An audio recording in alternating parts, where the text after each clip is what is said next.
উত্তৰ গুৱাহাটীৰ লেঙাৰ ৰাজপথত পুৱতি নিশা গড়ৰ মুক্ত বিচৰণ।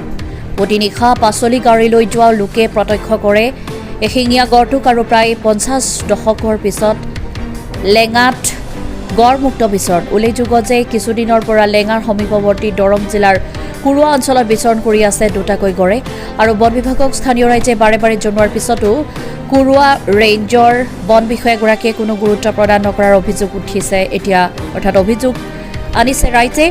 গড় দুটা ওৰাং ৰাষ্ট্ৰীয় উদ্যানৰ পৰা অহাৰ সন্দেহ কৰিছে ৰাইজে আৰু গড়মুক্ত বিচৰণক লৈ তীব্ৰ আতংকত ভুগিছে লেঙা কুৰুৱা ৰাইজে। Bureau report Assam north east news live. ৰাতিপুৱা যেতিয়া আমি প্ৰায় 4:15-20 মানত মৰ্ণিং ৱাকত আহিছোঁতো, মৰ্ণিং ৱাকত আহোঁতে মোৰ লগত ধীৰেন বৰা ল'ৰাজন আছে। আমি আহিছোঁ যে অকণমান আন্ধাৰত পথাৰৰ ফালৰ পৰা আহি আছে। আমি ভাবিছোঁ বনৰীয়া মহ আহিছে নেকি। বনৰীয়া মহটো থাকেই আমাৰ, আমি মাজে মাজে লগেই পাই থাকোঁ সদায়, কিন্তু গড় পোৱা নাছিলোঁ, সেইকাৰণে গড় বুলি ভবা নাই।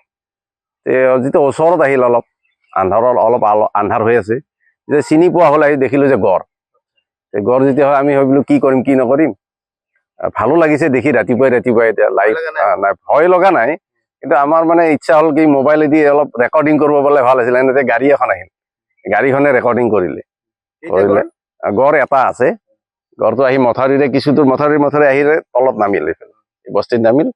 বস্তিৰ পৰা আহি এইফালে পাৰ হৈ যোৱা আমি দেখিলোঁ। সদায় ওলাই নেকি? সদায় ওলাই না, আজি কেইদিনমান আগতে কুৰুৱাত ওলোৱা বুলি গম পাইছোঁ, কিন্তু আমি নিজে লগ পোৱা নাছিলোঁ। আজি লগ পালোঁ আৰু তাত আছেই বোধে আৰু 2টা নে 3টা গড় তেনেকৈ আছে। অনিষ্ট এতিয়ালৈকে কৰা নাই। নাই অলপ সন্দেহ কৰিছিলোঁ যাতে, তাৰ পৰা ওলাই আহি যিহেতু খনন চলি আছে, তাৰ পৰা ওলাই আপোনাৰ কুৰুৱা পথাৰতো দেখা বুলি কৈ গম পাইছোঁ আমি 3টা কৰি। তাৰপিছত ইয়াতে লেঙা আহি পাইছে বুলি গম পাওঁ। আজি কুৰুৱাত 3টা আছে। খেতি অলপ ৰাতি আহে, ঘাঁহ চাহ খায়। তাৰপিছত ৰাতিপুৱা আমি কোনো দেখা নাপায় এনেকুৱা, কিন্তু আজি আমাৰ ওচৰৰ দাদাহঁতে দেখা পাইছে আৰু গোটেই। মইতো দেখা নাই, দাদাহঁতে দেখাইছে পাইছে। অনিষ্ট কাৰো কৰা নাই এতিয়ালৈকে। এতিয়া শুনা আমি তাতে কুৰুৱাটো কৰা নাই, এতিয়া লেঙাটো কৰা নাই বৰ্তমান।